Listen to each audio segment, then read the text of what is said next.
Alors que la ville de Bukavu reste sous occupation de l'AFC M23, une centaine de femmes représentantes de 44 diocèses de l'archidiocèse de Bukavu se sont mobilisées à travers un défilé pour dire un grand NON aux violences numériques et aux violences sexuelles utilisées comme armes de guerre.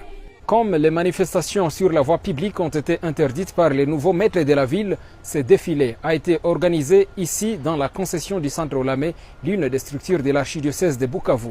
Dans leurs mains, elles brandissent des papiers sur lesquels on peut lire « Les corps des femmes ne sont pas des champs de bataille. Quand les armes grondent dehors, les violences explosent dedans, etc. » Nous sommes réunis ici pour dire stop, et surtout aux violences faites aux femmes.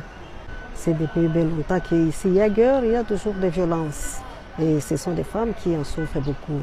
En tout cas, ça doit cesser. Ça doit cesser. Nous disons stop à toutes les souffrances faites aux femmes suite à la guerre.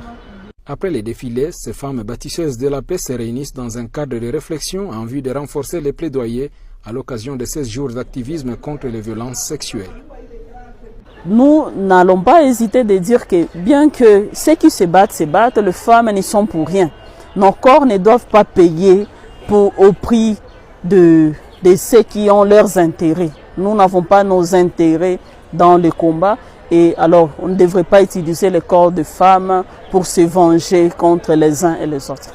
À l'unanimité, les femmes membres de l'Église catholique du Sud Kivu rappellent que les violences sexuelles doivent être éradiquées en temps de guerre et en temps de paix.